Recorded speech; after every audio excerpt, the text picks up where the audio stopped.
pessoal, agora vamos entrar no novo assunto de química, né? Agora a gente vai falar sobre os isótopos, né? Sobre a massa atômica e também sobre a radioatividade, certo? Então a gente, nas aulas anteriores, a gente viu que a principal característica do elemento químico é o seu número atômico. Isso é que a gente reconhece o elemento químico pelo seu número atômico, certo? Mas em alguns casos, você analisando aquele mesmo elemento químico com o seu número atômico, a gente nota também que ele tem o seu número de massa diferenciado, certo?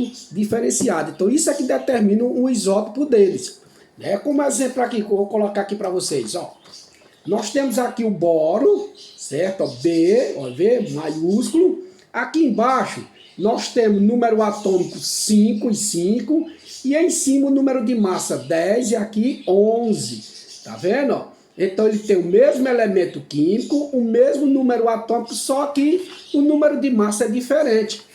Aqui ao lado também nós temos o cálcio, né? Bom para os ossos, né? O cálcio, ó. O cálcio ele tem, olha aqui o número atômico, ó, 20, 20, 20, tá vendo? Ó? E aqui, ó, 40, 42 e 44. Então, o que é que você notou aí? Que esses elementos, eles são idênticos, são iguais, número atômico iguais, agora o número de massa, aquela parte que vem de cima, é totalmente diferente. Certo? É totalmente diferente. Então, e por que isso ocorre, Raiz? Por que isso ocorre? Ele tem o mesmo número atômico e a massa diferente. Isso ocorre devido a uma coisa simples que você vai responder a vida toda, né, nos seus estudos. Isso ocorre devido à diferença do número de nêutrons, certo? Então, a diferença do número de nêutron faz com que eles tenham o número de massa diferente, certo? A diferença do número de nêutrons faz com que ele tenha o número de massa diferente. Okay? Lembra o que a gente falou? O número de massa é o quê? A soma dos prótons e dos nêutrons. Como o número de nêutrons é diferente, então o número de massa deles é diferente. Então, para a gente ver o que são isótopos, a definição de isótopos é assim: são os átomos formados do mesmo elemento químico, com o mesmo número atômico, mas o número de massa diferente. Então, para definir, para dar o conceito de isótopo, são aqueles elementos químicos iguais, não pode ser hidrogênio e oxigênio, não, tem que ser hidrogênio, hidrogênio, hidrogênio, ou oxigênio, oxigênio, oxigênio, com o mesmo número atômico, mas o número de massa totalmente diferente, ok? Então, isso é o que vai classificar os isótopos, ok? Se você perguntar para esses isótopos, qual é a utilidade dele? Né? Qual é a função dele? Esses isótopos eles são usados muito na medicina, certo? Eles são importantes na medicina, na radioterapia. Né? A radioterapia ela está relacionada ao quê? Ao tratamento daquelas células malignas, né? Aquelas células cancerosas, né? Do câncer, tratamento do câncer. Né? Então elas é usado muito na radioterapia, ok? Então os isótopos são aqueles elementos químicos iguais que têm o mesmo número de atômico e diferente número de massa, né? Agora a gente vai ver a massa atômica, né? Você tem aí acompanhando, você está com o livro ou o material que eu mandei também, a massa atômica. Então, o que levaram, olha, não confundir, em primeiro plano logo aqui falando, não confundir a massa atômica com o número de massa. O número de massa está relacionado o quê? Ao número de prótons e o número de nêutrons, certo? Ou batendo na tecla, isso aí fica para você mesmo, para guardar mesmo, aprender. Não sai nunca. Né? O número de massa está relacionado ao número de prótons mais o número de nêutrons. Então, e a massa atômica? Olha, o átomo ele é tão minúsculo, tão pequenininho, que os cientistas tiveram que ir atrás de um padrão para medir a massa desse elemento, certo? Então, eles procuraram um padrão para medir. Então, qual foi o padrão que eles usaram? Eles foram atrás e encontraram o carbono. Sim, o carbono, ó, aqui 6, ó, certo? O carbono 12. Certo? Ó, carbono com a massa 12. Então, esse é o elemento, é o átomo, usado como padrão para calcular massa atômica. E aí o que foi que eles fizeram? Então eles tiveram aquela ideia, né, de dividir aquele elemento, como é 12, dividir em 12 partes iguais, ó, pronto. Olha, tá vendo? Adiantei aqui um pouquinho, ó, aqui está o elemento mal feito igual a mim, né? E aqui ele foi dividido esse como se fosse uma laranja, ó, em 12 partes, tá vendo? Ó? 1, 2, 3, 4, 5, 6, 9, 10, 11, 12 partes iguais. Ok? Não partes diferentes, partes iguais. Então o que foi que ele fez? Fizeram? Pegaram uma dessa parte, apenas uma, ó, tá vendo? Ó? Uma, não pegaram duas, nem três, nem 10. Pegaram uma parte dessa aqui e levaram para ser o quê? A unidade padrão para medir a massa atômica dos elementos químicos. Então, essa parte aqui ficou chamada de 1/12avos, né? 1/2, com a unidade de medida chamada de U. Então, quando você tem o hélio, ele tem a massa 4. Isso quer dizer que a massa atômica dele é 4 vezes mais, né? 4 vezes maior do que 1/12avos, certo? 1/12avos. Então, isso é usado o padrão para medir a massa atômica desses elementos químicos. Outra coisa, para não confundir, eu falei nesse instante, a massa, o número de massa é a soma dos prótons mais os nêutrons, né? Outra coisa também, a massa, o número de massa, ele é o número inteiro, certo? É 4, é 5, é 6, é 10, é 15, é 20, seja lá o que for, é o número inteiro. Enquanto que a massa atômica, ele é um número decimal, certo? Ele é um número quebrado, como a gente fala, ok? Então isso aí também vai diferenciar o número de massa desses elementos. Então, usado como padrão para medir a massa atômica, que é o carbono de massa 12. E aí foi o que eles fizeram? Dividiram esse carbono em 12 partes iguais, né? E pegou apenas uma parte dele, né? Essa parte. Por que é 1? Porque ele pegou apenas uma parte. Por que é 12? Porque não dividiu em 12, então ficou 1/12, ou 1/12avos, né? Como unidade de medida, a letra U, ok?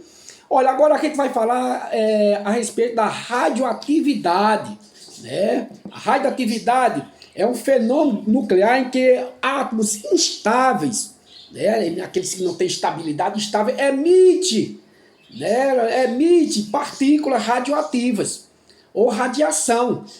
Para que ele faz isso?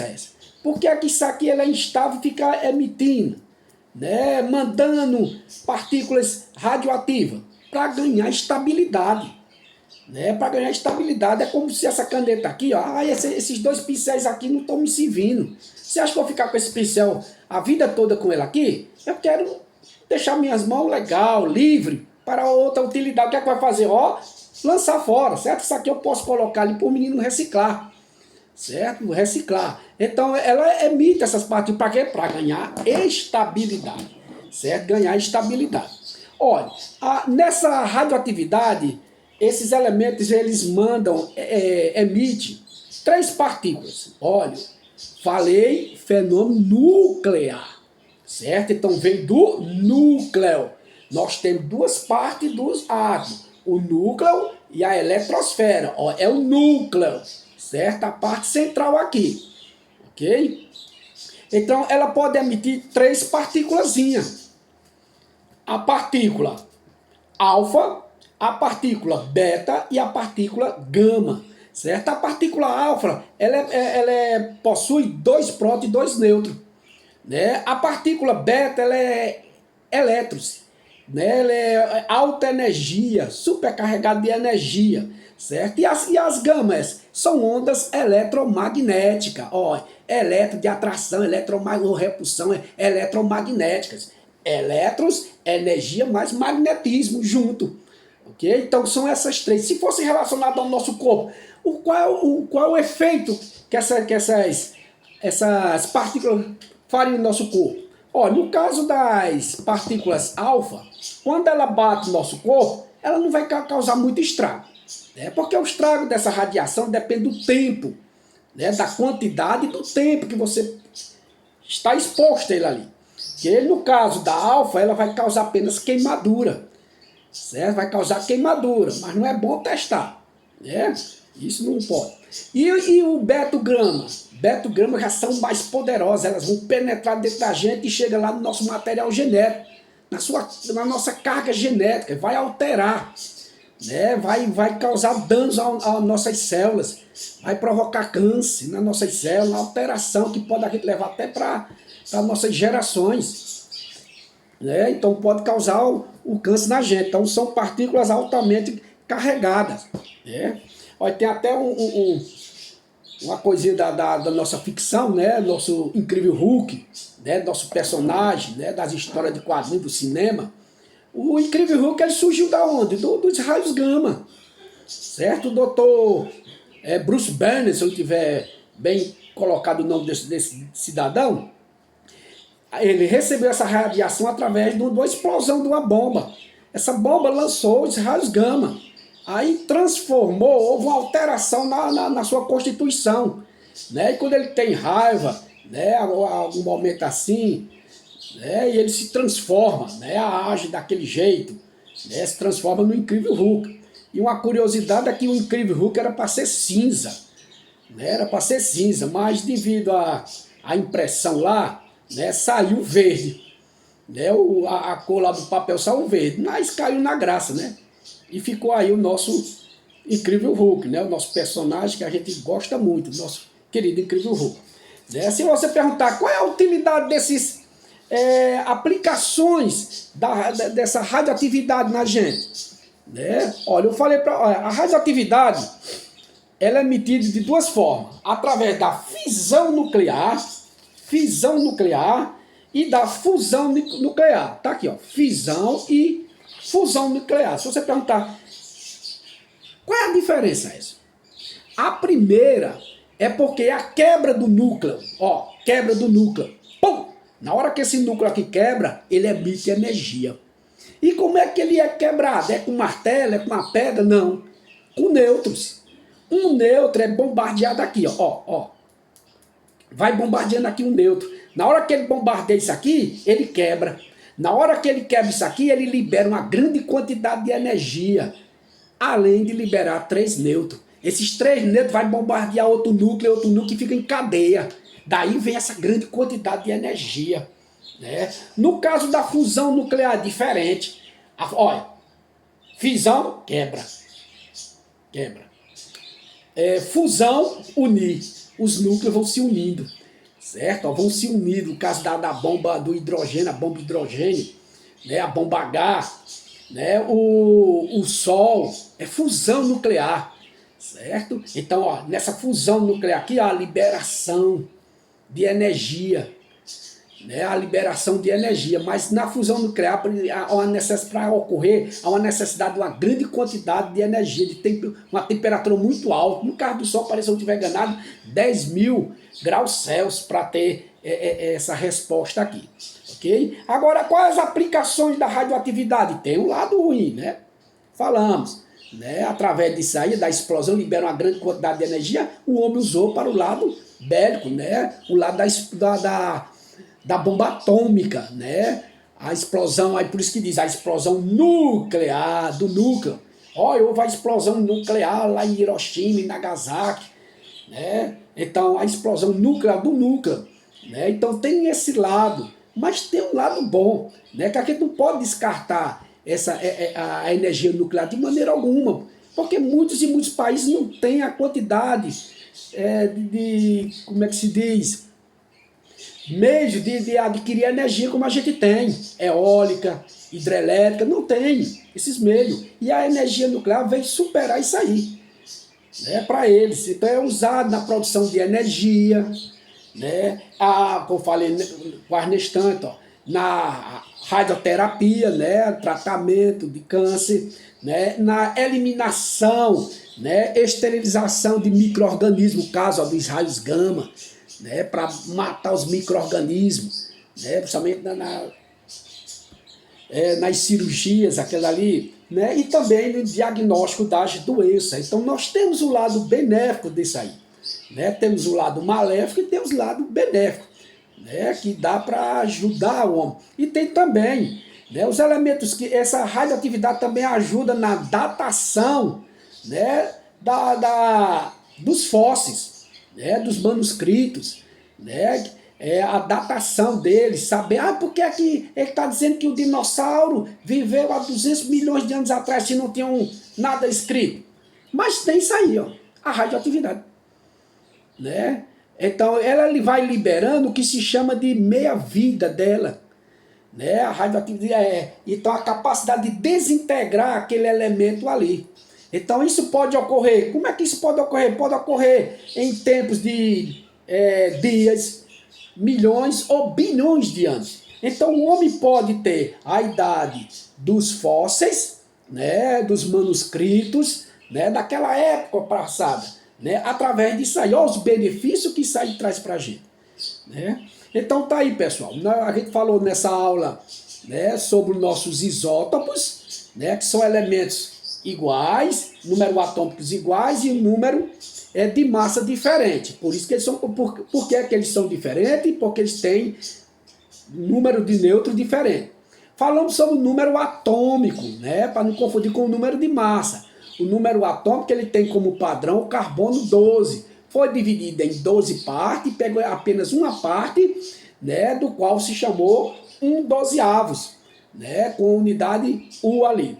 Né, falando da radioatividade, né, da fisão, a quebra do núcleo, ou a união do núcleo, outros e outros núcleos. Né, o caso da fusão. Né, a gente viu que a quebra disso aí libera uma grande quantidade de energia, que pode ser usado para o nosso bem, para a datação dos fósseis, né? Usa também para o lado, né, mal, que é o lado da bomba atômica, né? Mas isso, graças a Deus, já diminuiu um bocado. Antigamente, né, tinha aquele susto, né, de uma guerra nuclear. Hoje temos aí, mas dá para superar. Ok? Então espero que vocês tenham entendido. Vocês tenham o seu livro de apoio, o material que eu mandei. Né? A próxima semana a gente vai ter, já estamos encaminhando para o primeiro bimestre, né? No começo de abril, rapidinho passa as coisas. Aí eu mandar trabalhos, né, para vocês fazerem. Né? Essas atividades, pessoal, ela vai ajudar vocês com participação na média, viu? Manda as atividades. Olha, tem uma coisa. Quero parabenizar aqueles alunos, né, do qual mandaram o assunto de química já do primeiro bimestre, ou do ensino médio. Né, lá do ensino médio. O diagrama de Linus Pauling, SPDF. Olha, a gente não falou nem disso aqui. Né, SPDF.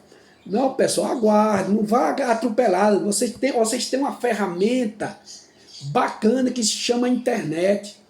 Né? Aí, ó, vocês têm aí a internet que ajuda você em qualquer dúvida. Tem professores maravilhosos explicando o que eu falei aqui para vocês. Né? Não vai pegar qualquer coisa e mandar não, achando que a gente não vai olhar, que a gente não vai ver de maneira alguma. Olha o que eu falei na outra aula. Né? O aluno não engana o professor, o aluno engana a si mesmo. Certo? Você é que vai precisar lá no futuro. Não faça isso não. Certo? Isso é pecado. Viu? Isso é pecado também.